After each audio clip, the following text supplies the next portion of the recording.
Hey, good morning, everyone.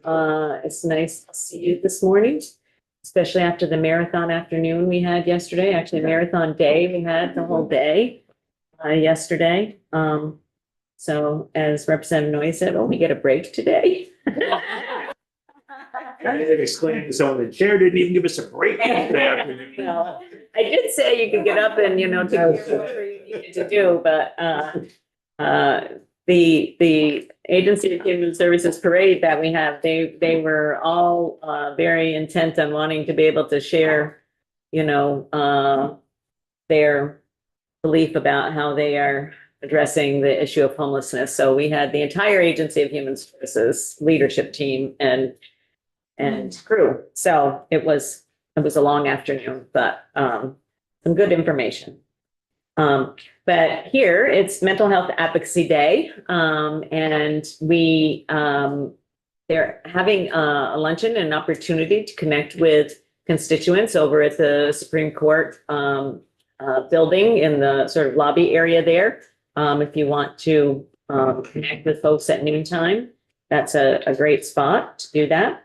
But in the meantime, we have a couple of witnesses this morning that are going to share some information about developmental disability services and mental health and the intersection. When people think of dual diagnosis or dual disability, oftentimes people think of substance use disorder and mental health challenges. And sometimes that can mean other things. So in the world of developmental disabilities and intellectual disabilities, it can sometimes mean developmental disabilities and mental health challenges for folks. And I think one of the things that they're probably going to cover, but one of the things I think is important for people to understand as we sort of don't necessarily talk about it a lot, but people with developmental or intellectual disabilities can have any of the same other kinds of co-occurring issues that any person can have. So they can have substance use disorder, they can have mental health challenges, they can have chronic illnesses, and not everybody thinks of that and understands that. So we are really, really happy to be able to have Delana Norton and Beth Seitler here this morning. And we're going to, this is the first time you've been here this year, so we're going to do a brief runaround introduction. So Teresa Wood, welcome from Waterbury, and I also serve Bolton, Bealsboro, and Huntington. Ann Donahue from Northfield, also represent Berlin. Good morning, I'm Dan Noyes. I represent Wolcott, Hyde Park, Johnson, and Belvedere. Brenda Steady, East Milton, Westford. Doug Bishop from Colchester. My name is Zahn Isis from Guilford. I also represent Vernon. Hi, Esme Cole, Hartford. Julie McGill from Bridport, and I also represent Middlebury, New Haven, and Cambridge. Hi, I'm Ray Garofano. I live in Essex and I also serve Essex Junction. I apologize. I need to step out in a few minutes and I will watch the testimony after. I'm Lori, Force Committee Assistant.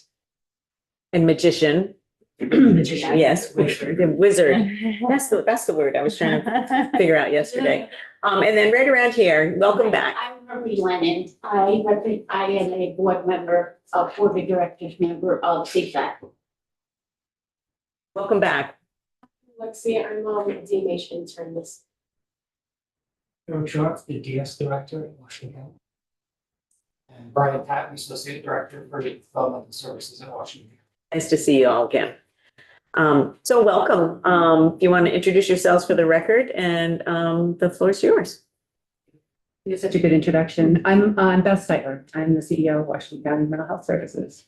And I'm Delana Norton. I'm the Executive Director of Champlain Community Services, and thank you for having us today. Just jump right into it? Absolutely. Okay. Well, Chair, And the presentation is on your iPads as well. so Chair Wood did a wonderful job as usual at introducing this and taking some of the thunder from what we're going to talk about. No, that's okay. It's all right. It's something to say. So we're here to talk about the intersection of mental health, developmental disabilities. I really appreciate you making time for us to talk about this because I think it's not always known how complex the people are who are served in developmental services. We're gonna be talking to you about some data that we've collected from a survey that we do each year now, called the Crisis. Right, it's called the Crisis Survey. And let me just get right into it. Committee members, I was gonna say, if you can hold your questions to the end, that would be great, because I'm gonna try to keep us on schedule today. That might be hard, but we have people with lived experience coming in at right around 9:30, so I want to make sure you're able to get all of your presentation. I don't think, yeah, I think we should be pretty good for time. So just to kind of level set things a little bit for you, about half the people served in developmental disability service systems, or high 45% or so, have a co-occurring mental illness. And that's, so if you think about our entire service system is about half developmental services and half mental health. So then if you think that the other half of the developmental disabilities is also needs support in mental health, about 75% of our entire service system has mental health needs. I think it's sometimes not always known. We used to have, I think, very articulate or firm boundaries between developmental services and mental health. For those of us who are working in designated agencies, Delaney used to as well. There used to be very strict silos about how people got services, and now we're trying to make sure that we're incorporating people into the entire service system, into the entire work that we do. We think it's better whole person care to make sure that we're doing that. You may have heard something about system reform in developmental services. Maybe someone's brought it up in here once or twice this year. What's interesting is that developmental services and mental health kind of took different tracks in what they did. Mostly this is around service coordination. So as we're looking at that integration, it's been complicated by the fact that mental health is still having case management within the organizations, and developmental disabilities has, as you know, contracted that out. I think it's just also important to note that when we're serving people in developmental services, we're looking at the whole person. So the complexities that I'll be getting into in a little bit, making sure that we're taking into consideration everything it is that is about them. The Crisis Support Survey was conceived in 2018, I think.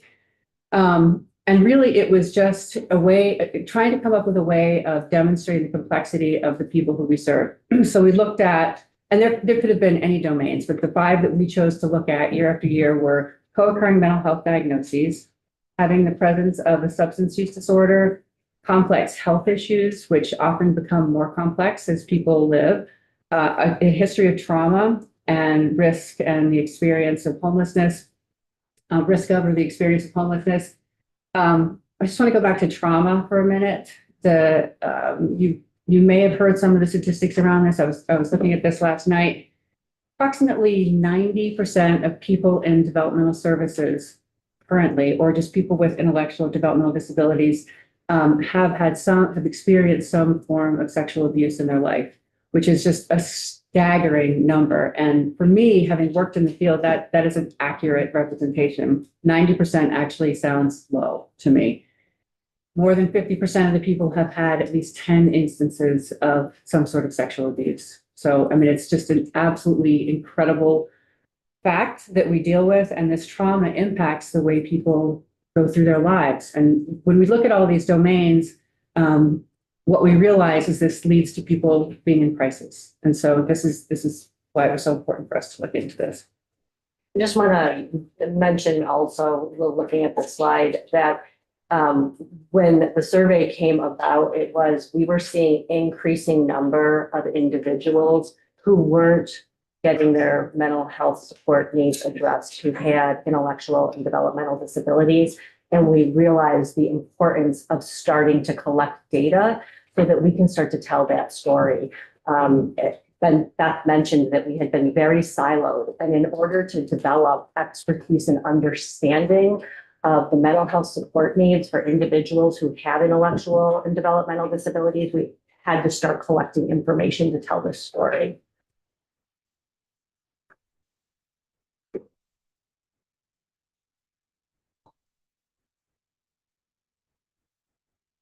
Things changing. It's frozen. Okay. On our screen is the 2025 survey data and the definition of crisis. I'm working on that. Great. It's Oh, the next just- slide. Maybe, I was gonna say, maybe you lost internet connection, because sometimes it happens. And for a second, Yeah, yeah. so maybe you can keep talking while I. Sure. So for the definition of the survey data, the definition that we used for crisis was a person experiencing or anticipated to experience psychological, behavioral, and or emotional dysregulation that would result in acute life disruptions within the next 45 days. So, yeah, here it is. Next one.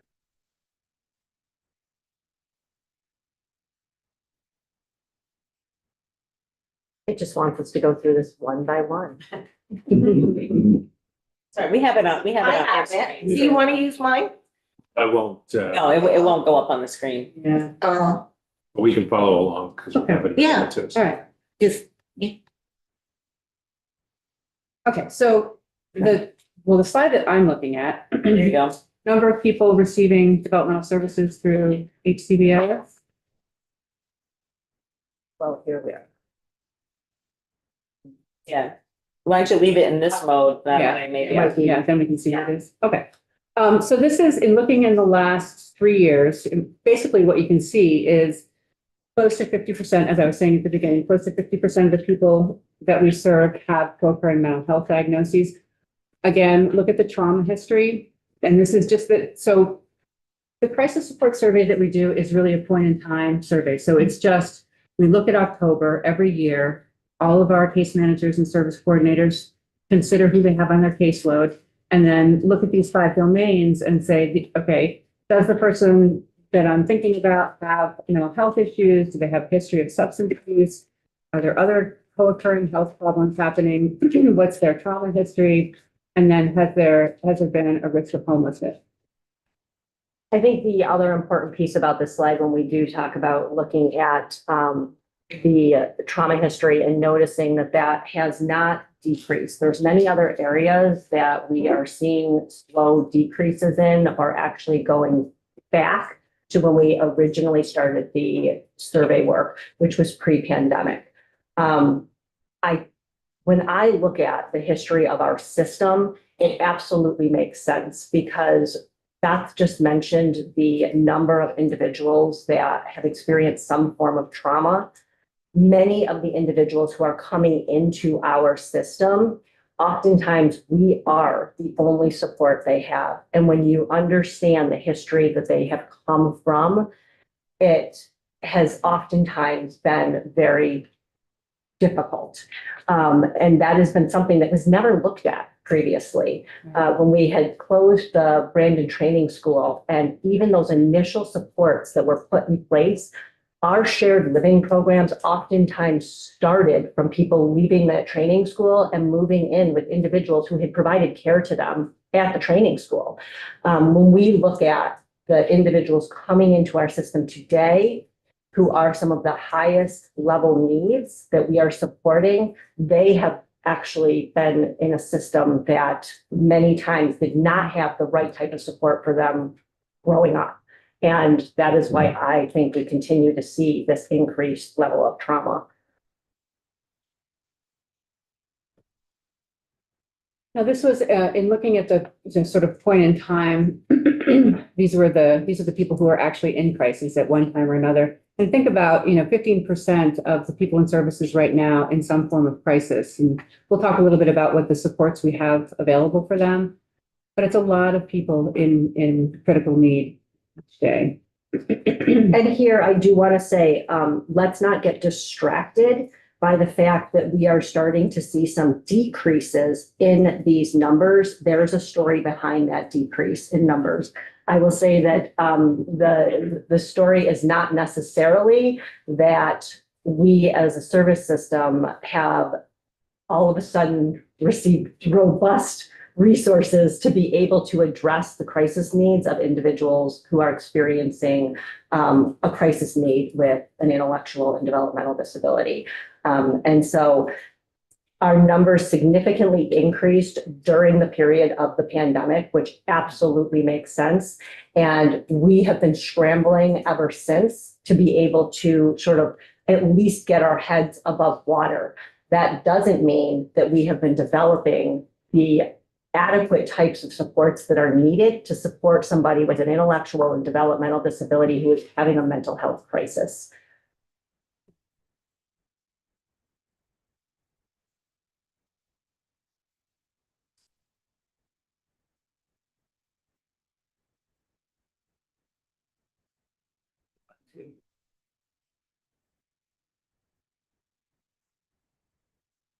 Increasing, why does it seem like it created increase? So apologies, our slides are just a little bit shuffled here. So I can introduce this. So one of the things that we noticed, I've worked in the field of developmental services for the last 30 years. And sometimes I find myself saying this is not the same system that I started working in years ago. And so people ask me, what is it that's changed? Are people more complicated? Why are we seeing a higher, it seems like we're seeing a higher acuity of people in our services. And I think there's reasons for why it looks like this, and there are reasons for why that's actually true. So this is sort of beginning the introduction of why we're experiencing this. Part of that is because there's been a change in the entrance criteria for how people come into services, right? We have these evaluations, and there are narrowing doors for what is acceptable, what the assessed needs are of people coming in, and it's simply higher acuity. Yeah, you're absolutely this idea of higher acuity. So I think understanding this too, we are talking exclusively about people who are receiving home and community-based services, which we know in the state of Vermont is actually a very small number of people who have an intellectual and developmental disability. So these numbers and the data that we're collecting is really even just a snapshot of the individuals in our state who have an intellectual and developmental disability. So the numbers are actually much higher when you look at the data that we've collected. So something that's really important for us to understand is that a mental health crisis for an individual who has an intellectual and developmental disability oftentimes does not look like a typical mental health crisis. So if I am a mental health clinician and I was trained to screen someone who has a mental health crisis to determine whether or not they're going to meet criteria for hospitalization, which we oftentimes think of maybe that gateway to maybe treatment, it is not going to be the same type of training that is necessary to assess somebody who's having a mental health crisis if I'm an individual with an intellectual and developmental disability. This is an area in Vermont that we had at one point in time invested resources in. We recognized after closing the training school that there were individuals in Vermont who needed higher levels of care and stabilization. And that is how we looked at starting our crisis program here in the state of Vermont. As you all are probably aware and have heard, that is a very limited resource that we have. So I believe that a lot of the reason that we're seeing this higher acuity that you're hearing about, some of the resources that were built into our system of care for people with IBD has actually continued to diminish. We have expertise at the state that no longer exists and continues to get worn away. So partnering with us EAs and SSAs around developing these programs to support people in their communities so they're not ending up in a higher level of care and with professionals who don't have the expertise in being able to treat that level of care.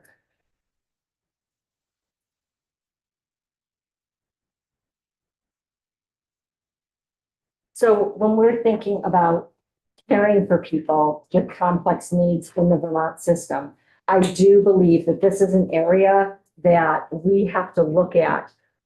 Where are the resources that are put into our mental health system?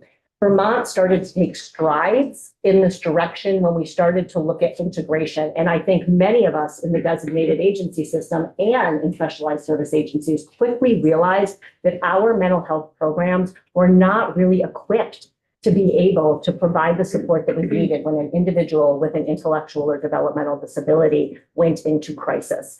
Our emergency rooms are not equipped. And so oftentimes things are misdiagnosed or misinterpreted, and those individuals either end up in a higher level of care that is not appropriate or back with the organization to be able to put a program together for that individual.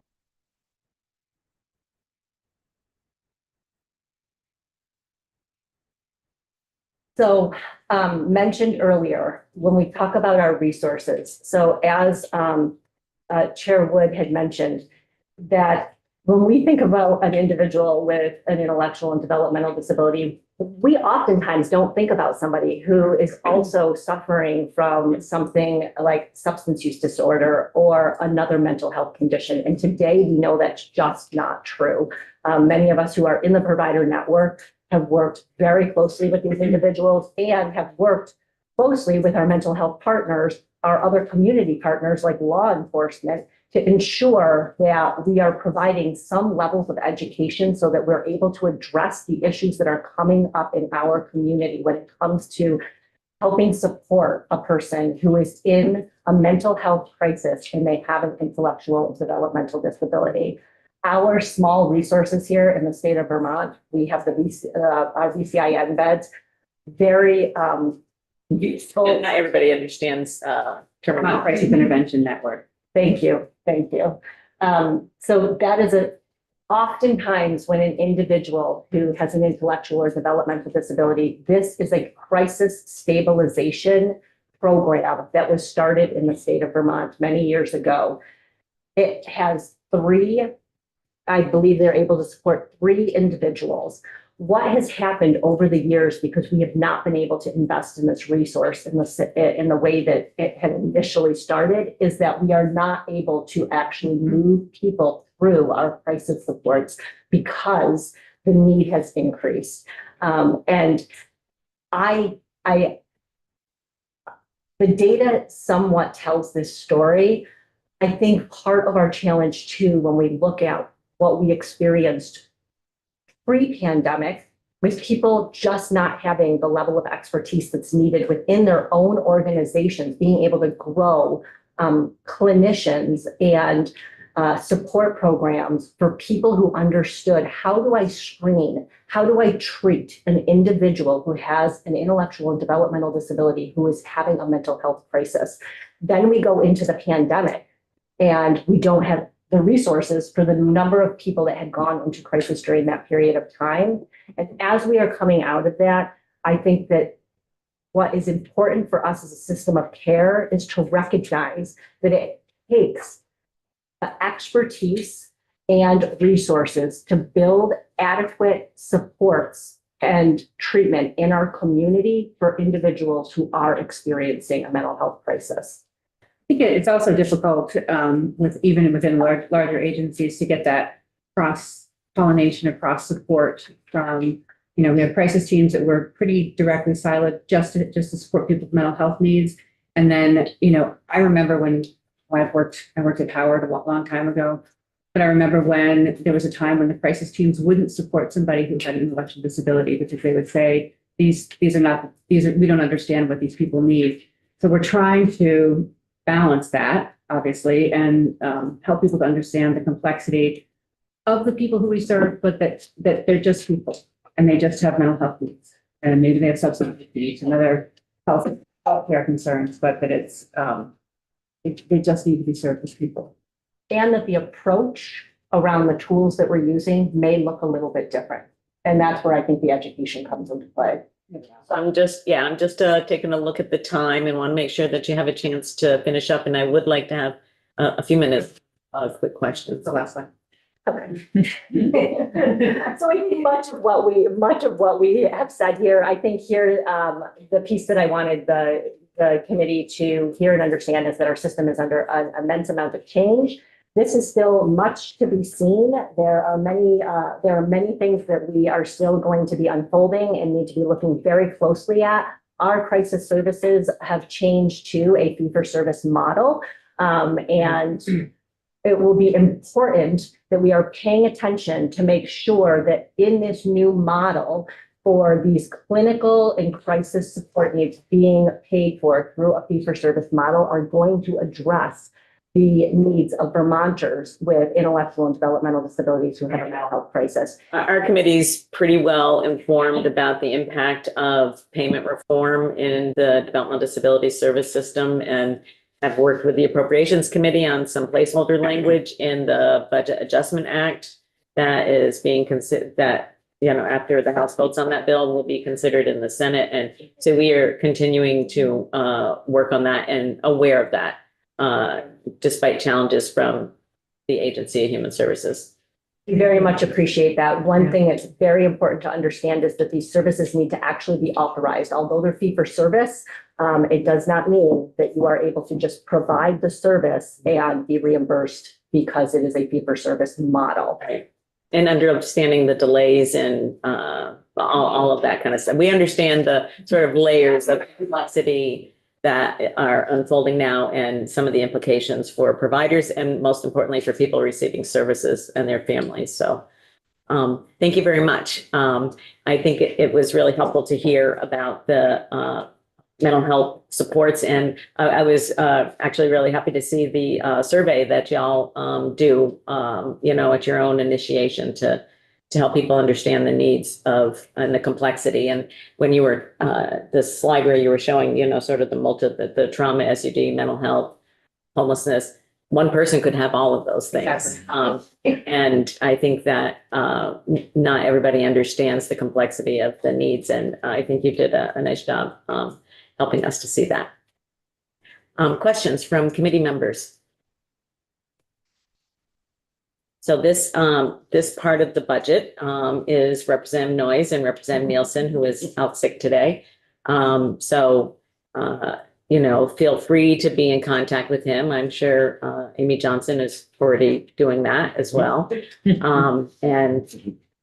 We appreciate you being here this morning and really helping to educate the committee about the intersection of mental health and developmental disabilities and how that plays out in your everyday work.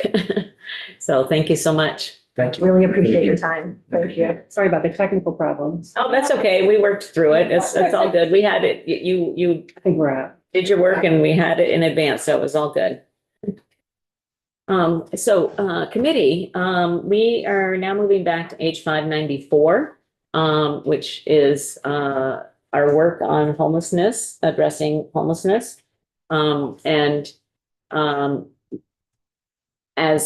is, you can leave those chairs there because there might, I'm not sure if people are going to sit together or not. So welcome, come on in. So we're going to hear from people with lived experience today about the impact of homelessness on their lives. And we appreciate your time and attention and best wishes. Take care. Thank you. Thank you. Lori, do we have anything on our? Okay. So I am going to ask that welcome the witnesses to the table today.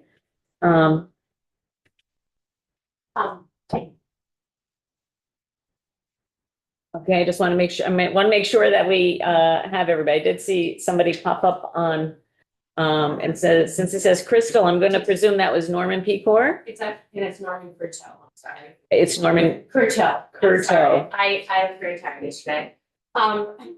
Excuse me, just a minute, please. I'll ask him how to spell his name. Tamara and Ernest. Ernest is having here technical problems, but he hopefully will come on Zoom. Okay. And if he doesn't, Tam is going to read for him. Okay. Yeah. All right. So whoever wants to go first is welcome to go first.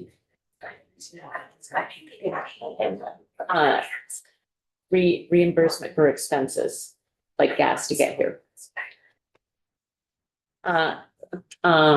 Who would like to go first? Sorry, Norman online is. Okay, yeah, you can have a seat. Norman, welcome.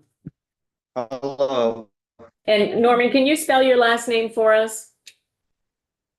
my last name spelled Roteau. It was that, I'm sorry, you kind of broke up. Could you say it again? I got the Teau. Yes, I can. Croteau. Okay, Croto. Okay, Croto. All right. Thank you. Okay, Norman, thank you for being here this morning. And the committee is taking up H 594, which is a bill that seeks to address the issue of providing supports and services for people who are homeless and sort of creating more of a system around that and actually putting in statute and in law what people in the state of Vermont should be able to expect from state government because that is pretty much non-existent right now.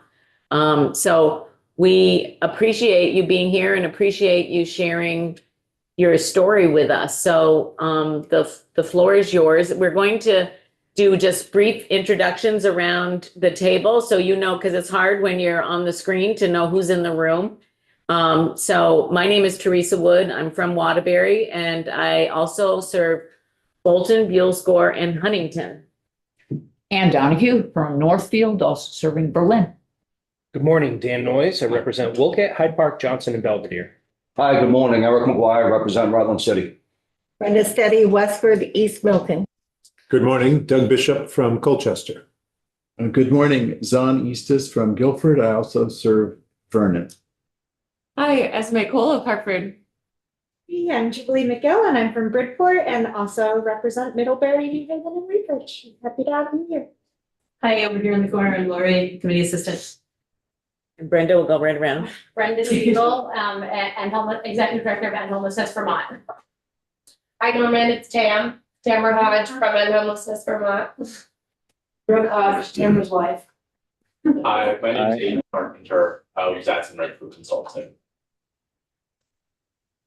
And yes, go ahead Good again. morning. My name is Marie Lennon. I live in Middlebury and I'm on the board of directors for Seaside. Good morning, I'm Monica Navarez from the Economic Services Division from DCF. Great. And Norman, the floor is yours to share whatever information you would like to share with us about your experiences. All right, well, good morning, folks. For the record, I am Norman Croto Jr. I'm currently living in Colchester. And I wanted to start by saying that I don't normally do public speaking, but I'm willing to go out on a limb because I feel like information should be told despite the fact that I don't really do this. So here I go. Well, currently I'm sheltered at Motel 6.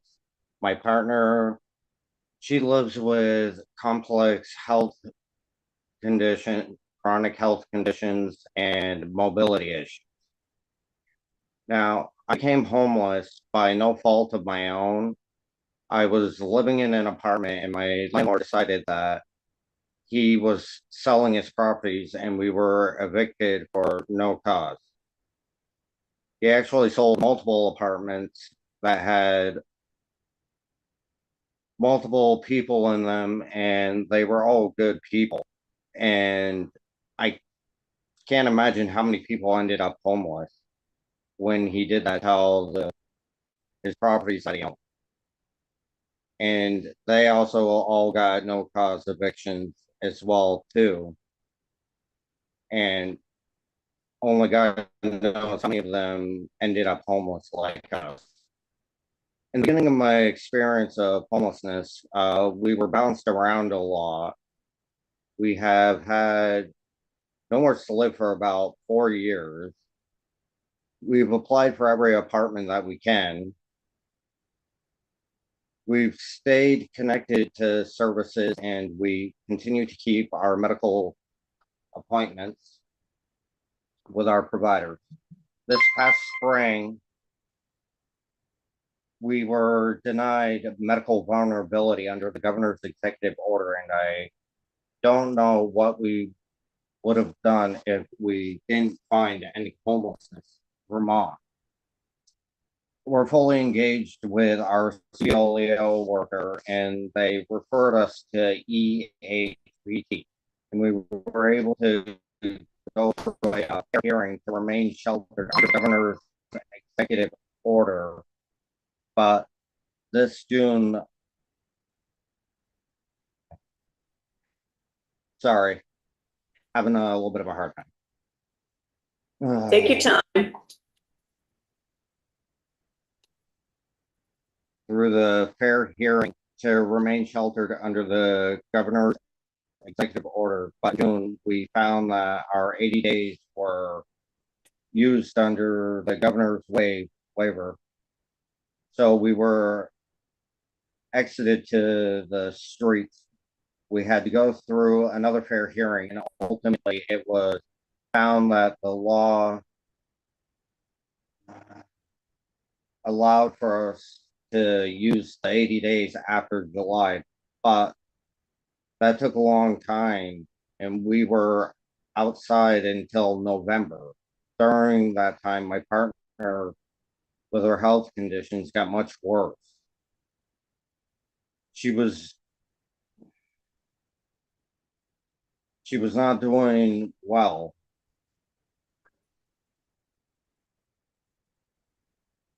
When we were outside.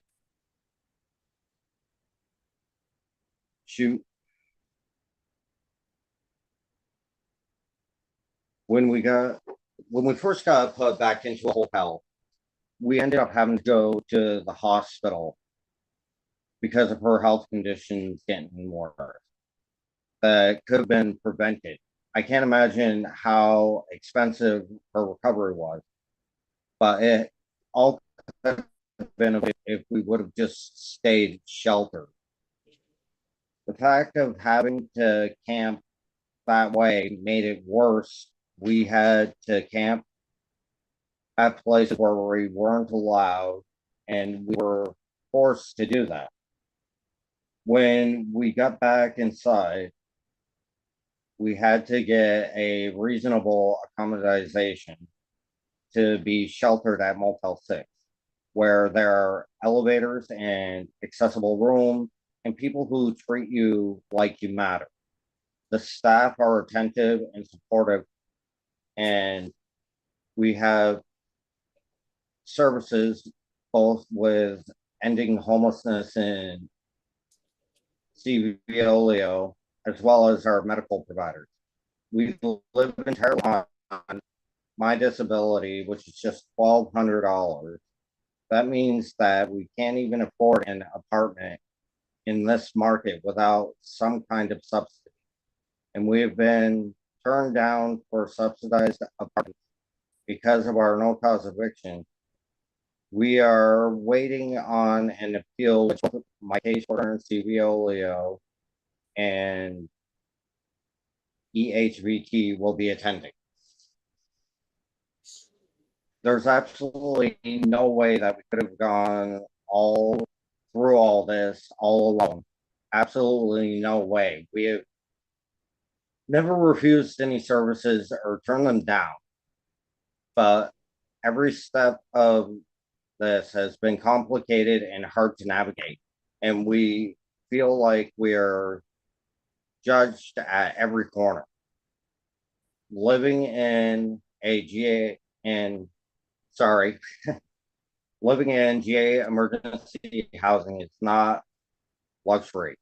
It is not easy, and the system is very hard to get into.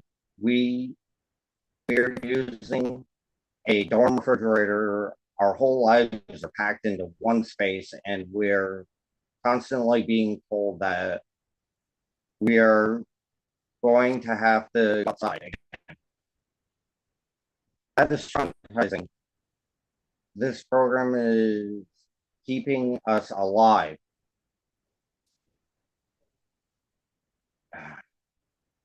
I feel like when I read articles or see the news that people in charge have no clue what it is like to be homeless. We are talked about with complete disregard. We know that we know what we need to do.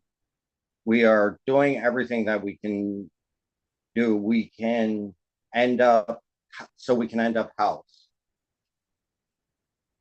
My partner also can't hear. She did not have the tools to even get into the program because we have to use phone line. We don't have the means of transportation. I also have disabilities myself. We needed support to get through this process and to communicate and understand the renewal and the process. It's not a simple process, it's complicated. Norman? Make it more complicated. You're breaking up a little bit, Norman. I'm not sure if it's because you're Someone not say speaking something? into. Yes, Norman, this is Teresa. You're breaking up, so I'm not sure if you're speaking into the microphone or if you've got some papers rustling or something.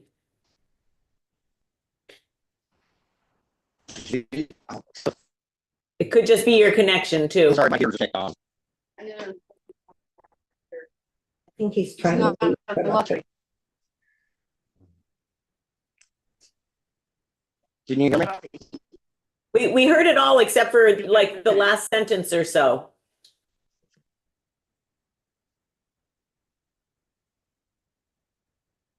Maybe if you Hang on, turn say your that camera, again, please.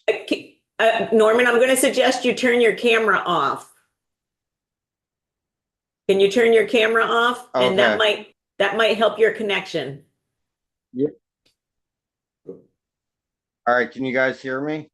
Oh, yes, now we can hear you. Can you folks hear me? Yes. Okay, what was the last thing that you heard? We just need you to repeat the last sentence.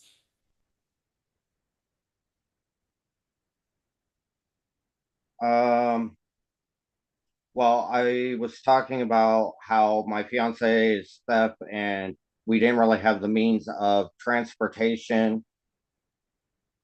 I also have disabilities myself. We needed support to be able to get through the process to communicate and understand the renewal and voucher process. It is not a simple process. It is complicated. Please do not make this more difficult. Whatever program you make, please make sure that people experiencing homelessness do not end up living outside. It doesn't help us and it makes us sick. It would make anybody sick to be out there. We have made friends in the hotel. It is not unsafe and it is not isolating. What is isolating is when you are forced to live outside in the woods. When you are in the hotel, you do end up having a sense of community. I keep seeing in the news that is not understood. So I want you all to know that we do have communities and we are not isolated here and we do have services we attend to. The state doesn't talk about the positive things that homeless communities does. When we pull together, if it wasn't for other homeless people helping us, we would have ended up freezing and starving. People got us food and water, and in the hotels, we help each other too. And I don't know any of us, anyone that I have met who comfortable with being in the hotels. We're all trying to get housed. You don't have to add requirements to make us do that. everyone wants that, and we all do what we can do to make it happen. Please make sure you don't create a program that leaves us unsheltered, that adds hurdles or requirements, or that forces us to live on cots with many other people in the same room. That is not dignified. And please do not force us to live only with other people with complex needs just because we have disability. Does not mean we should be isolated away from everyone else. I thank you so much for the chance to testify today. I hope that my story helps shape whatever you do next. Please let us be seen by our souls and not just by our challenges. Thank you. Thank you very much, Norman. And we now have a copy on our website of your written testimony. So we'll be able to refer back to it, and it's in what we call the public record. So other people will be able to read your story. And I just want to say thank you very much for sharing the challenges of being a couple who are homeless and have been through a lot with regard to trying to secure housing and doing your best to do so in this really tight market. Do we have questions for this witness? Go ahead. Representative Noyes has a question. Thank you, Norman. Really appreciate you coming today and talking about your situation. Helps us really think about this issue. I was just wondering, are you on any waiting lists that you know of for either Down Street or Cathedral Square or Vermont Housing? I'm on a waiting list for Cathedral Housing. I signed up for CHT, which unfortunately I got denied up from CHT. So now I'm filing an appeal for that with the support of both CBOLEO and Ending Homelessness. I've applied for a post apartments in downtown Burlington. I've also applied for, basically, I've applied for everything that we can. It's just pretty much the waiting game, and then to see what their outcome's going to be. But I'm not going to give up on trying to get some sort of housing because, to be quite frankly honest, I'm just too stubborn. It sounds like being stubborn is a good attribute. So, yeah, we don't accept comments or questions from the side, but thank you so much. Thank you, Norman. We appreciate you being here, and you're welcome to stay on to listen to the other witnesses if you'd like to. Okay, thank you very much for this experience and the time that you took to listen to what I had to say. And you did great. Thank you. Thank you. Tamara. Am I pronouncing it right? Or is it tomorrow? You are. Tamara. Okay, good. All right. On the first try. All right. Nobody does that. Okay. Welcome. Thank you. Okay, good morning. And for the record, I am Tamara Hodge. I now work at End Homelessness Vermont, doing our intake and communication with clients about day-to-day needs as it pertains to their emergency housing and once housed permanent housing as well. However, today I'm here as a person that was in the GA program and is now housed. I was here in this same seat with a lot of you 2 years ago, but so much has changed since then. I want to start by saying that I cannot support H594 as drafted, not based on my lived experience and not based on what I've seen in my work in this field, but I'll come back to that in a minute. First, let me tell you a little bit about me. I am a mother of 3 school-age children, and I have children with complex needs. I'm from Vermont, born and raised. I moved from Vermont to South Carolina in May of 2020 to find support in my recovery. Fast forward to 2023, when we ended up moving back to Vermont because my father's health was declining. We were supposed to have a house all set up here. We were very ready to get here. 2 weeks after we got here, though, our house wasn't ready, and it turned out that the landlord had rented it to somebody else. We were left with nowhere to go and sitting in my little Toyota Camry with my 3 children and my wife. All of our stuff was packed around us, and we had no clue what we were going to do. Living with family was never a possibility for us, so we were left with nothing. At that point, I called 211 and ended up in the hotel program. They gave us only 28 days because they did not count either my sister-in-law or my mother's letter as constructive eviction. At the end of our 28 days, we were going to end up outside with 3 children, and we were offered nothing but a tent in October. I was terrified. Sorry. All right, take your time. I lost my left lung April of 2019. While I was in the hotel program, I had to use my nebulizer 4 times a day at some points. The stress and constant panic exacerbated things so badly for me.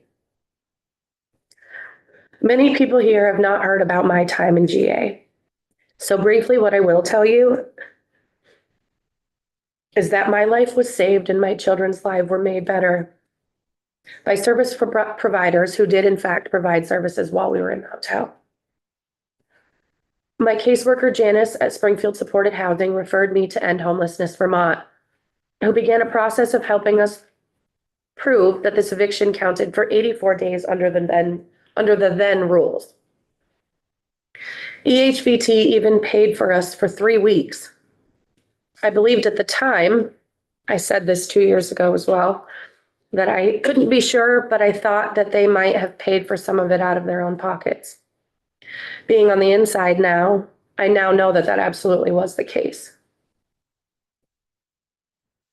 They took from themselves and their families to help me and mine.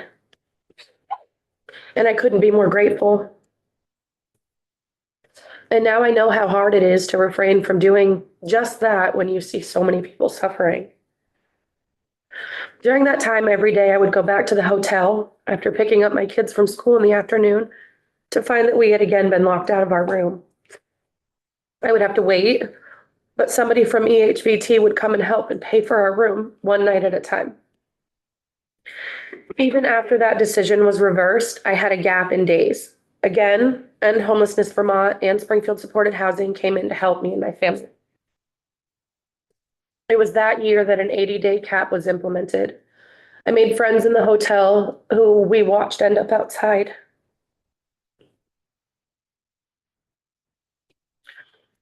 But just days before our 80 days ran out, I got so lucky and we found housing. That wasn't because there was a deadline or because there was extra pressure. That was because I got lucky. Many of my friends did end up outside. I didn't try harder than they did. I was just luckier. And I had providers who listened to what I said that I needed rather than telling me what I had to do to get there. I never once felt judged by the providers that I found, like I often did by the state and still do at times by the news. Thank you so much.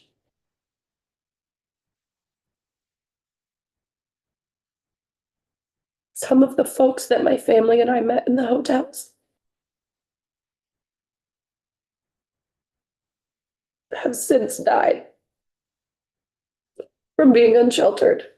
And so many of my clients now, who I've formed connections with and built trust with, have ended up the same way, suffering outside, freezing and begging for help that I can't give them, and going unnoticed. Throughout my time in homelessness, I kept up with all of my paperwork. I applied for every apartment that I could find that we could afford, but I couldn't understand the systems due to my own disabilities. And my mental health was just spiraling out of control. I suffer from depression and severe anxiety disorder, and I have been in recovery for coming up on 6 years. I couldn't handle the pressure and I couldn't navigate the system on my own. Keeping up with requirements and changes was a full-time job, and I never quite understood it. I just needed the guidance through the process. What made it easier was having services that took some of the work off of me. that put almost no additional pressure on me and asked me what I needed. That freed me to focus on the housing piece and relieved me of my constant guilt, shame, and panic that I couldn't take care of my own family and we were going to end up outside. The thing is, now I've seen that same thing work over and over again throughout my work. We have a no reject policy and we meet people exactly where they are. Just as I was met by the same organization, exactly where I was, without any judgment. It's not more requirements or more regulations that made my family stable. It was being relieved of them. It was having someone to listen and give me what I needed. It was being able to not be okay when I wasn't, without being told that I was failing or doing something wrong. It was never the endless hoops that I was forced to jump through and hitting wall after wall or feeling like I was drowning just to try to keep me and my kids inside. I was housed in early of October 2024. Since then, my kids have been able to regulate without fear, panic, and stress. Since then, my breathing has gotten better, and I no longer use my nebulizer 4 times a day. Contrary to me bawling my eyes out, since then, my mental health has improved. And my wife and I have been able to have peace in our own space to grow as a family. I now have an amazing career with a lot of really great people where I help people exactly as I was helped. I build relationships and trust with people who are at their absolute lowest and just need someone to listen and to listen to them and their needs and to help guide them to the finish line. I never could have imagined getting to this place when I was experiencing homelessness myself. But just about 1 month after I was housed, I was offered a part-time position with the Good Samaritan Haven and a part-time position with End Homelessness Vermont. In July, after Good Sam's grant ended, I transitioned to full-time at EHVT. Every day since, I get to give exactly what I received when I was in the hotel. Compassion and kindness, understanding, and peer-led support to people living with disabilities at the intersection of homelessness. Homelessness is not the result of people doing something wrong. It's not about people who need to be fixed.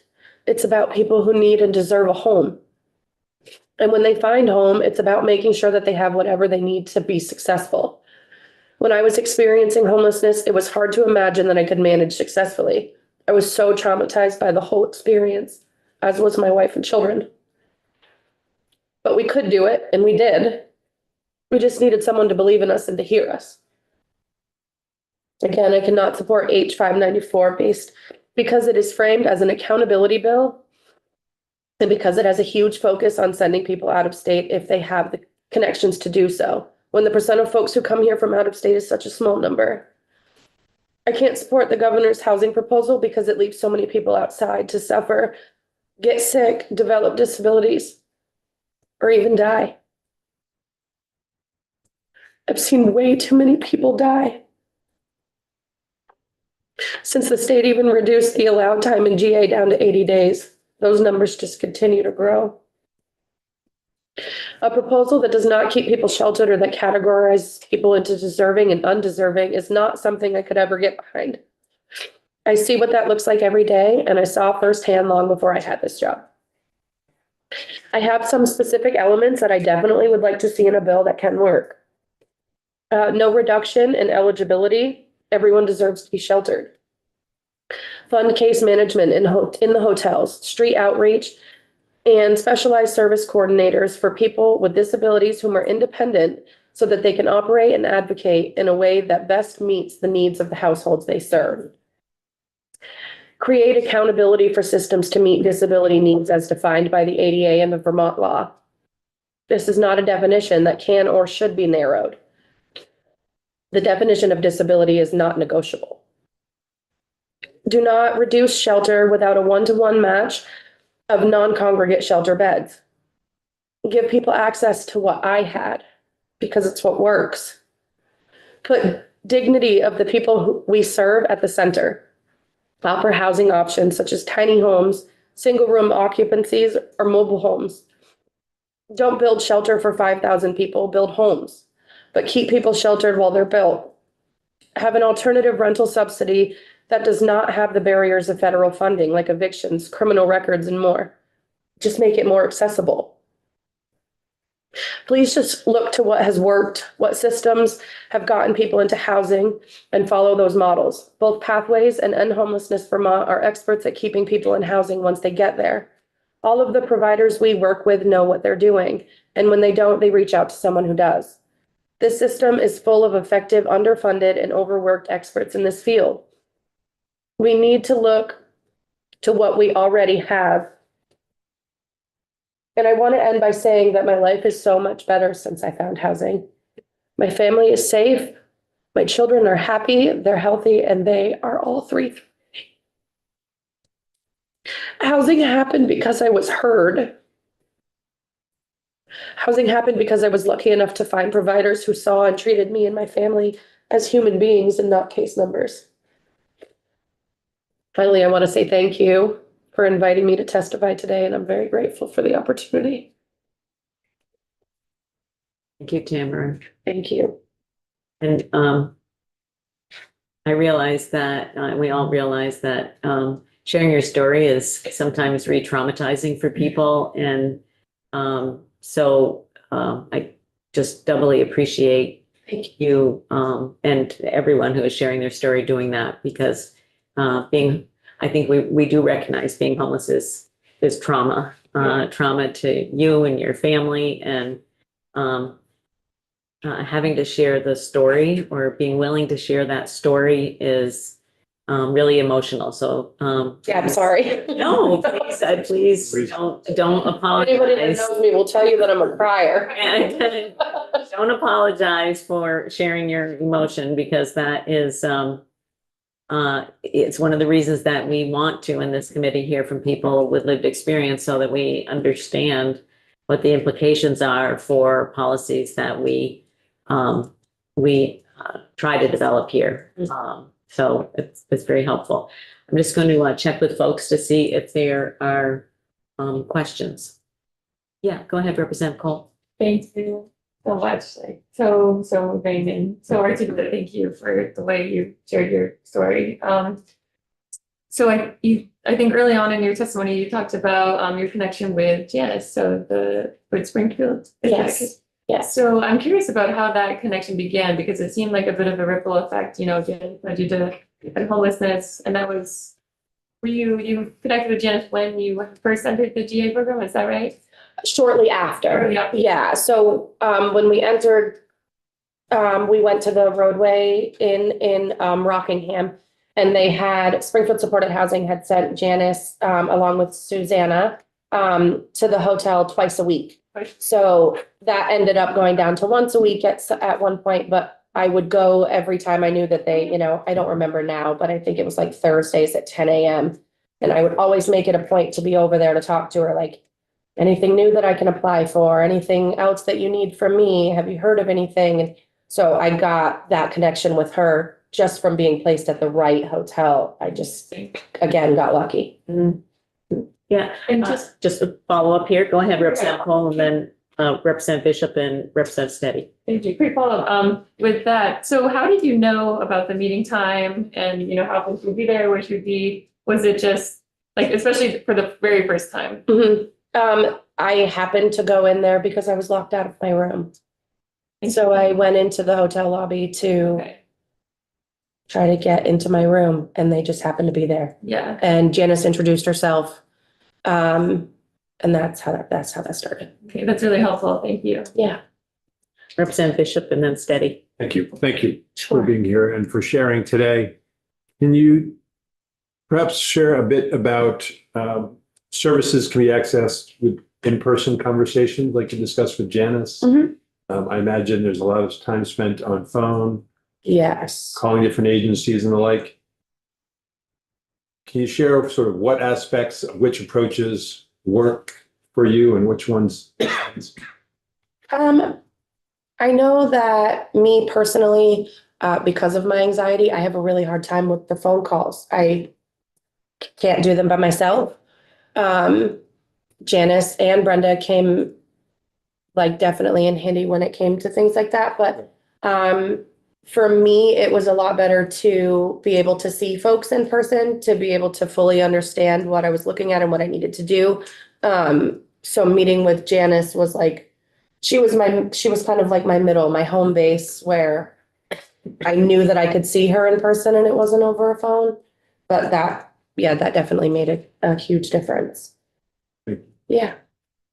Did the hotel coordinator work with you to get you close to your jobs so you could get on the bus or drive your car from the hotel? I know when I did it, I made sure to get people close to their jobs. Are they good about that? It was offered. Are they still doing that? Yeah. And we, at End Homelessness Vermont, we help to try to navigate people to the right areas and the right hotels via the bus schedule. That's like one of the first things that we look for. If folks have a job or somebody has a lot of medical appointments and things that they have to get to, but there's nothing available close to their doctor's office or close to their job, then we always look at the bus schedules to make sure that we can get them to where they need to be from there. They helped you do that. Any other questions from committee members? Thank you so much, Tim. Appreciate it. Oh, is he not coming? He's here. Okay, I have Ernest. Okay, no, thank you. And I would ask that both of those pieces of testimony, yours and Ernest, be forwarded. You got it. Okay. Thank you. Okay. So just if you wouldn't mind for the record saying who you're speaking on behalf of. Okay, so this testimony is on behalf of Ernest Cormia. Good morning, for the record, Ernest Cormia from Rutland. I want to start by telling you a little bit about myself. I was diagnosed with muscular dystrophy when I was 22. At the time, I was working for South Burlington Construction. I was on a jackhammer when it hit me. The doctor told me that as the years went on, my muscles would deteriorate, and every year I got weaker and weaker. I had to stop working in my late 20s, and since then I have lived on disability and receive around $1,000 a month. I have 4 adult children, 2 of whom live in Rutland and 2 are out of state. They give me incredible help, but they do not have the resources to have me live with them or support me financially. So I live entirely on Social Security. That means that I cannot afford any available apartment without a subsidy of some kind. I became homeless after I was living with my son Tyler and renting a room off of him for $400. Unfortunately, the landlord sold the house. My son had a hard time finding an apartment and definitely could not find one that my wheelchair could go into. It's too much for my son to be responsible for taking care of me because he has kids of his own and I did not put him on this earth to take care of me. I want all my children to have their own lives and not be held back by my disability. They already do so much for me. So he took that apartment and I did not have a place to go and ended up in the hotel program. I was in the program for about 3 years. I was sheltered at the Cortina. PATH helped me get there and I was there for the majority of the time that I was in the program. While there, at first, I had access to services and then the services were taken out of the hotels. Then in 2023, when the plan was created to let people remain sheltered if they were sheltered by June 30th, but I relied on others to renew my voucher and no one did. So at first I was not included in that group. That was when I first found End Homelessness Vermont. They were there and knew that I had, by no fault of my own, not been included in that group. My son came to me and said that Brenda Siegel can try to help you. She took over and was trying to help. I also had help from Vanessa at Brock. Then in October of 2024, I had used my 80 days and was exited from the program. I was allowed at first to remain in Cortina without paying. End Homelessness Vermont had arranged it with them and they figured out a way to keep me sheltered until December when I could get back into the program, but I had to be moved to Pine Tree. And then after the cold weather, the governor created an executive order, but I was denied under that order. They would not believe that I was disabled. I had to go through a fair hearing, though it was really Brenda going through the fair hearing for me, because due to my disability and health, I was not able to do that on my own. Throughout all of this, the state kept referring me to VCCI nurses and others, but no one would listen to me about what I needed. And I couldn't get to the door on my own. So when people tried to help, I kept saying that I have to wait for my kids to come. They took that as me refusing services. I got tired of it and eventually said, right now I'm overwhelmed and under a lot of pressure, and I want to get these extra services after I am housed so that I feel stable. But I never stopped working with Vanessa and Shelby on finding apartments and filling out applications upon applications. I just wasn't moving up the list. Finally, in November, just before Thanksgiving, I got a place through the Rutland Housing Authority. I got the keys to my apartment, and I'll never forget that day. I was able to throw a turkey in my own oven. I have not had that in, oh my God, years. I love cooking. I was just so happy, and it did not fully hit me for a few days. The day after Thanksgiving, when I was sitting at the table with all my kids, it finally hit me that I was finally in my own apartment.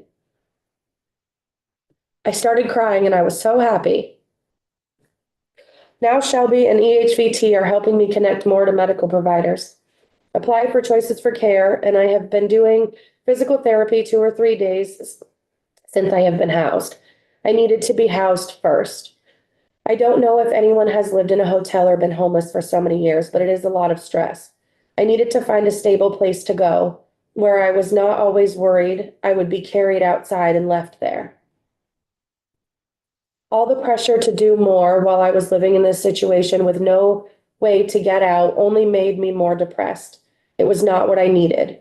Now I'm home. Now it's great and I can do all the things that people wanted me to do. I never was refusing services. I just knew what was best for me, and I needed people to listen to me. Brenda and Shelby listened. Vanessa from Brock listened. That's how I finally was housed. It was not my fault I was homeless and I needed support. Not rules to get me where I am today. I am so happy that I'm home. Thank you all for the opportunity to testify today. If sharing my story helps one person, it is worth sharing. Thank you very much for sharing. We appreciate hearing from people who have gone through the gamut, and been able to stick with it long enough so that they're able to, like Ernest, find housing and like yourself. And I think, one of the things I think it's important for us to hear is that it especially in this housing market, it takes a long time to find permanent housing. And the fact, one of the things that I'm struck by is that, what Ernest said is before he could even think really about addressing all of his other medical needs, that he really needed to find a place to live. That was the thing that was like uppermost in his mind, even though his condition was probably getting worse as a result of not having a place. But that was the first thing that was on his mind before he could even think about, trying to engage with the healthcare system and, physical therapy and all of that kind of stuff. So it's, I think it's a wake up call for all of us to understand that, that given the climate, and, just gonna say this out loud, it's, I'm don't need to ask you or Ernest about your personal finances, but I'm going to make some assumptions that there might be some, HUD subsidies involved, and those aren't available now. So even as much as people try to find housing, if you're living on SSI or SSDI, if you have a disability, you can't afford to pay what essentially is more than 50% of your income that's just for rent. Never mind food, or never mind having transportation, or never mind medical care, or any of that, never mind anything else, essentially. And I just felt the need to say that out loud, because I'm not sure it's really, I'm not sure that there's a real recognition about that. As we look to try to develop a system that can ebb and flow over time. So, when we create laws we don't want to have to go back and recreate them the next year or even the next, 3 or 4 years. We want them to be able to be sustainable over time, things that we can look to that sort of form the basis of a humane policy for the state of Vermont. And it's not saying that they, don't need to be amended from time to time. But I think it's important for us to recognize that the availability of things like housing vouchers is going to ebb and flow over time. And how do we account for that in whatever we create? Because that creates a longer length of time before people can find housing. Even if it was available, it needs to be affordable. And I know I sound like a broken record, but we're not building affordable housing for people who live on disability. And I'm going to continue to say it. Thank you very much. And please, folks who are in touch with Ernest, let him know that we heard his testimony and we appreciate it very much, and are very happy that he was able to find a place and have Thanksgiving dinner with his fans. That's awesome. Okay. Welcome. Nice to see you again. Yeah. Just last year. No, they pull me out of the closet once a year. Yeah.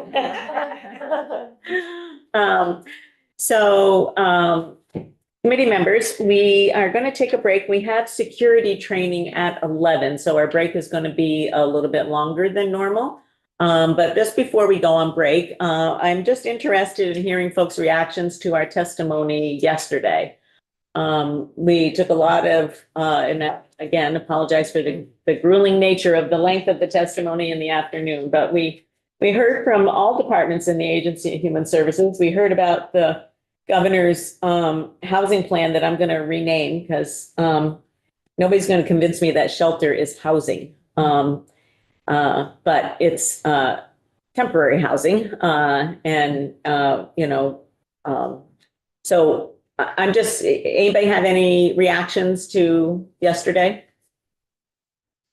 Oh, sure. Yeah. So it was, for me, it was good to have all the departments and the various groups kind of talk about, so hold on, let me grab, organize my thought. I think it's progress from where we've been, right? So we're like 6 years into this, crisis post-pandemic. And as you've been here and we've been asking for years, give us a plan, give us a plan, give us a plan. And it feels like I want to acknowledge the progress and the forward movement and some thinking about coordination of efforts and efficiencies and what, there's a lot of room for opportunities for change and improvement. I was a little disappointed though, that, it just feels like not enough for the level of crisis that we have right now.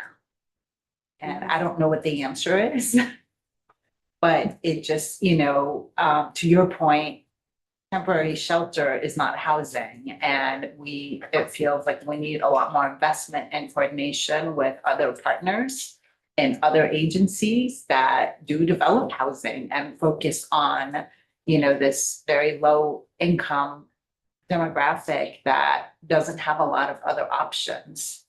And I didn't see that piece of it. Mhm. So hopefully that will come because there is some better coordination now. Well, I think VHCB, Vermont Housing and Conservation Board, I think that they're interested in coming to share with us what they've been doing. And it's, each time I make that statement, it's not it's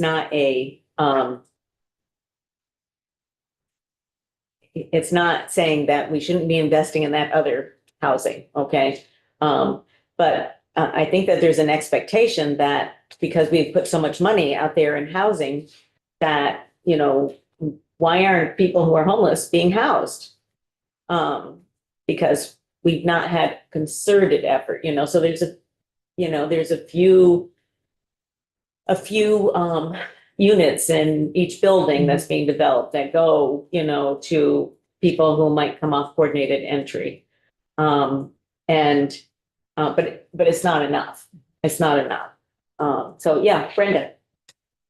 Do I have to ask a question? No, wait, this is just discussion. Okay, I was trying to think of how to put this in. No, question. this is just discussion. I'm just interested in what people thought about After yesterday. hearing yesterday and after reading it, this is my thoughts. I believe that H94 is on the right track to move away from the hotel motel and more congregate and more shelters. I do have an issue with the return to home and not being able and using it as a vacation because they can come back during cold weather and get the free hotel or whatever. Yeah, can I just interject? I Yeah. think it's helpful. I'm not saying that can't ever be a problem, but I think it's helpful if those comments like that are always framed as, you know, in the rare circumstance or if, as opposed to anybody interpreting what you're saying as like, this could be a routine problem. It could be, and I really feel that way. Okay. It's in the Vermont Chronicle, if anybody wants to read about it. It's in the Vermont Chronicle, published yesterday. And it is a concern. We could put thousands into getting a whole family of 7 to wherever, and then they could come back December 1st and get free housing. That's the problem. The rest of the bill, I'm pretty good with. That's my feeling. Thanks. Thanks for sharing. Anybody else in terms of, yeah, go ahead. You don't have to raise your hand. We're just, we need discussion time now. You have us well trained. I think there's a lot more for us to learn from a couple of the key players from the agency who we got an overview from yesterday. Then I feel like there were certain agency members who came and shared the work of their departments, but it didn't necessarily have a neat or clean tie-in to what this initiative from the governor is. So I wasn't sure if we were supposed to draw from them our own conclusions. Well, we like what this department's doing. Let's do more of that. We like this. And they're leaving it to us for more of that creation. I'm not quite sure. I think there's the numbers, as I expressed with some frustration, I guess, the other day. I'm still trying to get this to add up. And you asked the question, Madam Chair, yesterday of, okay, we've got 650, we've got 300, we've got 300. All right, maybe we're getting to 2,000, but we have more than 2,000 homeless. So I'm not quite sure how we're going to get this math to work. And it seems like maybe a great deal of it is hinged upon the focus that needs to be on people who have no other, just focusing on people who have no other options. And there seems to be an assumption that there's a lot of people who are homeless who have options they're not taking advantage of. Some are. And that's not clear to me that that's the case. So if they're relying on that to cutting in half the number of homeless, that doesn't seem like it's going to get us there. Interesting. So, yeah, I thought there were a lot of key components that were, you know, to the limited degree they were presented are on the right track of what we want to do. And some of them, you know, it may not be framed the rest way, and I don't think it's framed well as an overall picture. But I think, for instance, saying, in terms of framing, saying those who have no other options, it sort of goes along in terms of my priority of not that we don't want to help anyone in that situation. But I've always felt very strongly that we should not, and they don't do this, we should not be looking at, you know, who's most vulnerable as the first priority is the people who are actually on the street, who, to me, they clearly have no option. If they had an option, they wouldn't be there. But those are the people that we have the strongest moral obligation to do something for, and not at -10. That's kind of the base level. And then you want to do more than that. So to the extent that that was in part what they were trying to get at, I don't think it was well articulated, but I really support that piece, that framework. But I also think, you know, the biggest missing piece thus far in the bill, and likewise very much from the administration, is you can't describe a 2-year transitional plan without saying what you're doing after 2 years. Where are you headed? What's the Exactly. goal of where we're headed? You said- Not, yeah, I asked that question several times and Yes. I got blank looks. I get yeah, blank no, looks. it's almost like Yeah. nobody's thinking of that. And, and I don't want to say you're not thinking, I'm saying, but the bill is constructed now, isn't thinking about that. And the administration's presentation isn't thinking about that. And that's critical. And I want to be able to say to the public, to the taxpayer, to the people who need support, that this is the goal.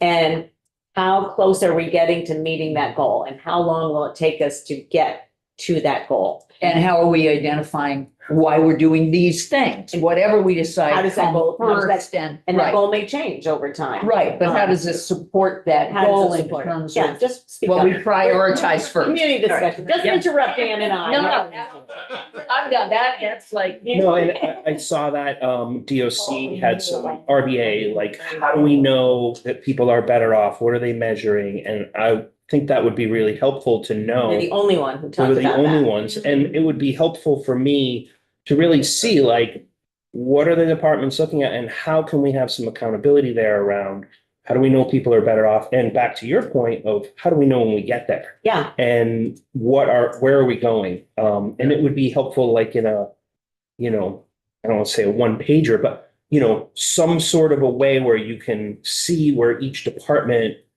is providing those supports, and then what are they measuring and how are they knowing that the individuals they're serving are better off?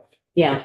And to piggyback off of that, Dan, and to piggyback off of the numbers and, incongruency between like who we're coming into contact with versus the numbers we know exist, like in order to figure out, where people are ending up, like the end goal, like within DOC presentation, for example, we need to have a relationship with those people in the first place. And I think that's something that came up yesterday, but also, it just, that's why I asked this follow-up question in our former testimony is how did you connect with that person in the first place? And it was, it was by Pure luck. chance. And then, so even if, yesterday's presentation was all about, continuity amongst each different agency, it's like whether state government is going to do the project of creating relationships, real relationships that are very human oriented and like, okay, we need to get to a different place together. Whether we, target the state as being the person or the state is, working with other partners to create that, like it needs to be clear. And we can't just say, oh, they might do it. The money, we're putting out money to do that. And that is what's going to result in change, is having those relationships, but we're not even creating the relationships in the first place, except for, a fraction, which when it works, right? So we really need to target that in statute. Yeah, I'm curious, and I think I asked this question yesterday. I'm curious more about the vision of who's going to lead this. I think I framed it as like, so where is the buck going to stop? Is this going to be an AHS run sheltered, AHS staff, et cetera? I don't think that's the case. They're going to look to community partners.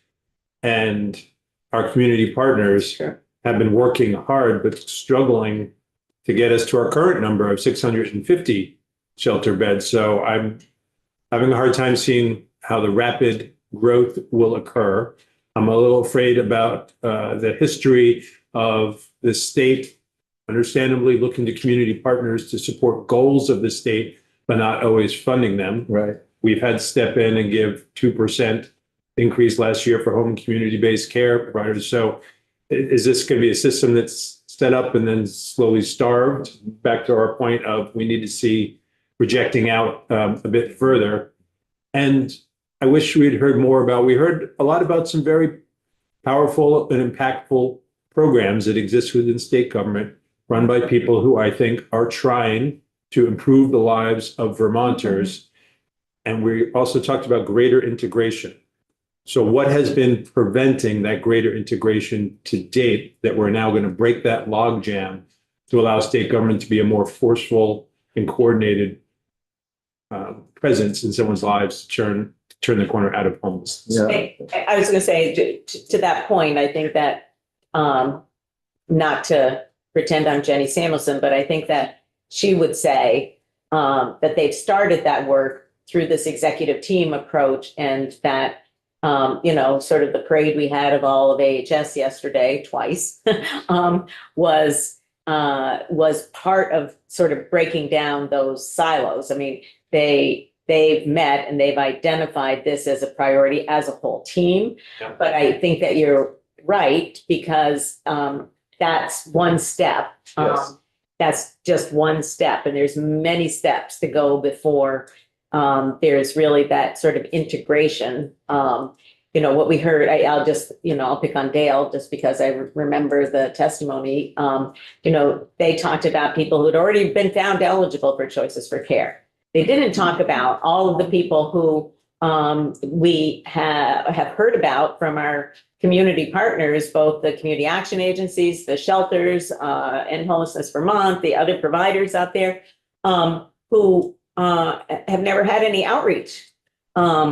It's just my sort of overall impression was, yeah, we had a good sort of dog and pony show.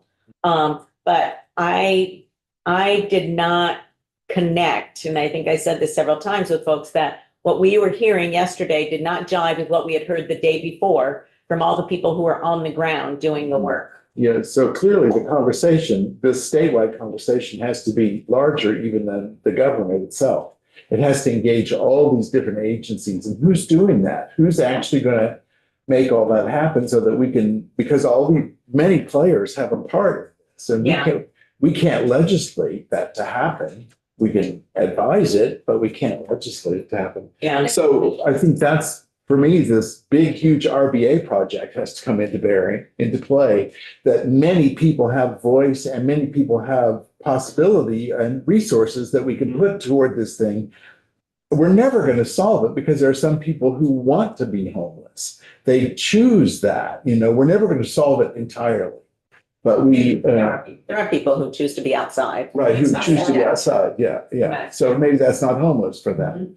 But yeah, so. That's not the problem we're trying to address. No, right I now. realize that, and I'm not trying to use that as a cover, but I mean, I guess I feel that I'd like to see real efforts or real measurable efforts at achieving certain parts of this. What are we going to get done now in this amount of time? And then what are we doing next in this amount of time?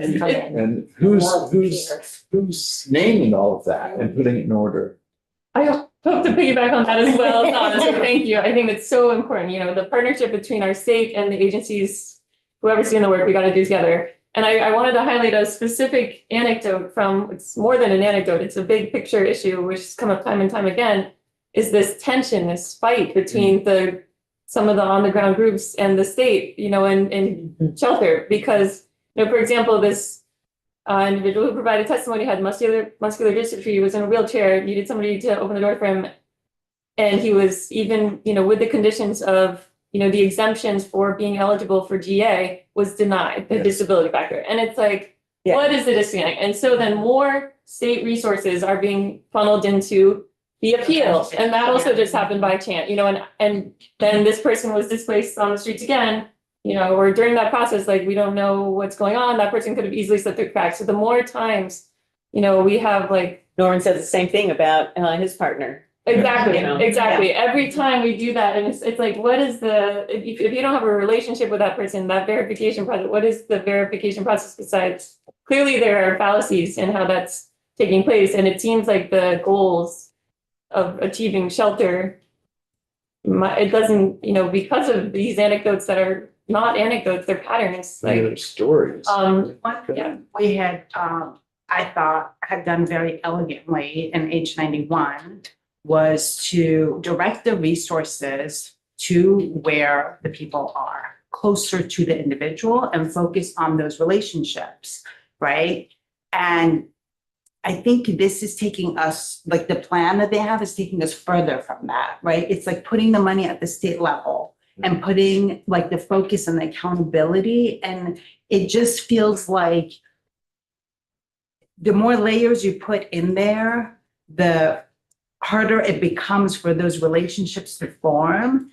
And for those people who are on the ground to be able to react and be nimble and be flexible. The other thing I'll mention, and those of you who've been with me on this committee for a long time, I am a huge fan and know the effectiveness of supportive housing, permanent supportive housing. And, I was a little curious why in their plan, they're not focusing on things that are going, although they are proposing to expand family supportive housing, which is great, but like Pathways Vermont is a very similar model as family supportive housing. It's the exact same thing, but not for families. And they have a success rate of like 85% housing retention.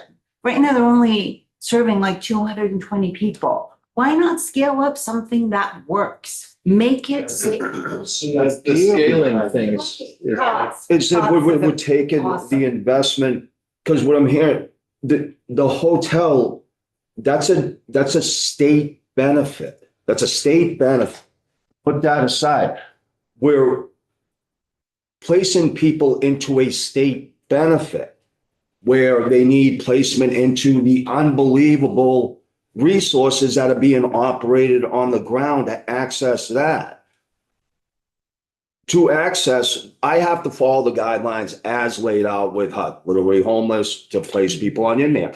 This bill in no way, shapes, and forms tells any agency how to continue their unbelievable operations. What we're saying is we're taking and stop investing into a structure that's not working. The hotel placement, we can all agree with that. Correct. That's a state benefit.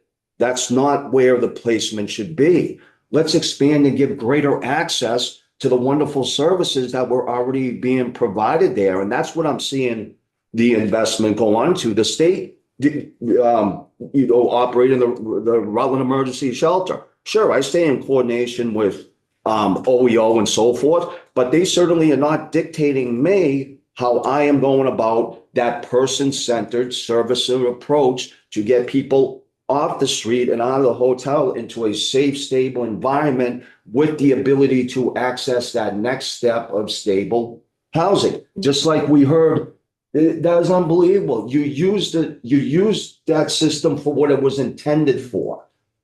You got the break. You got the opportunity to like, okay, let me maximize, catch my breath, get reset, and then you took that next step and worked with the nonprofit, worked with all the other unbelievable resources to get yourself in that nice, stable position that you are. You used it for what it was intended for. What we're attempting to do is not keep pushing it into that thing and then expand on. And with that comes commitments, obligations, responsibilities, opportunities.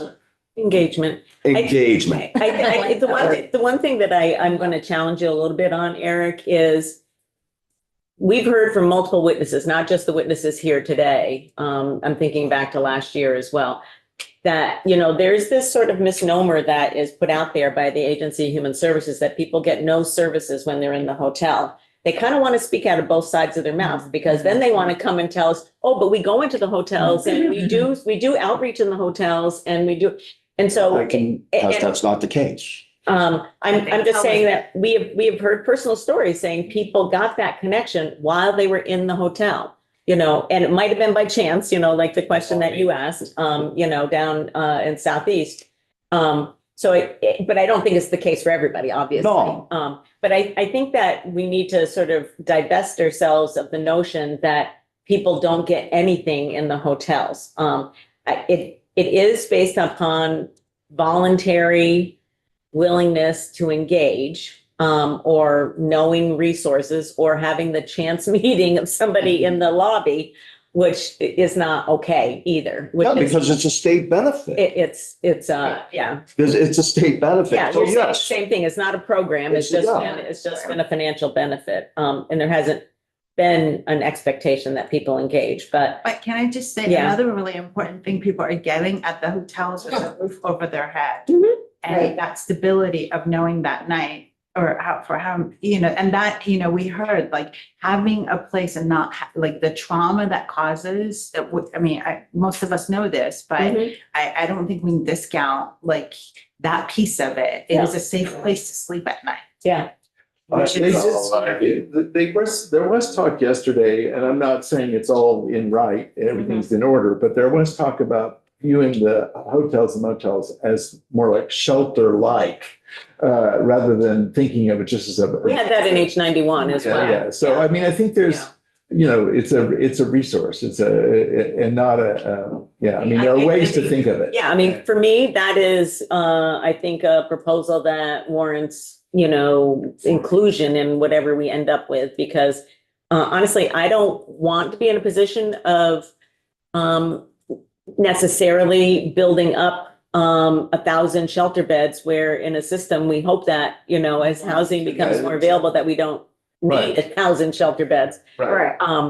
So using real estate that exists already is something that I think we do need to look at. Since Monica's here, I'm just going to add, I'm not going to ask you for an opinion on anything, don't worry. But I would like to have in the section that we saw yesterday, or it might have been on Kristen and Sandy. Her name was, I could think it was her last name, and I don't want to call her by her last name, but a comparison of 26 and 27 governors recommend, 26 actual approved and governors recommend. I would like to have 25, 26, and 27, and I'm only interested in DCF. I don't want to include DOC. That was a weird thing to stick in there. Should we stick in, choices for care, transitional housing, or mental health transitional housing? It was weird. So I just want the DCF, the GA and the OEO, and break out by one time and base. And I know that some of that is moving, but for 25, 26, and 27. Okay, thank you. Okay, folks, we're going to take a break now. So anybody watching on YouTube, the committee will be back at 11, but the room will not be open. We're having a security briefing, and we will not be broadcasting on YouTube.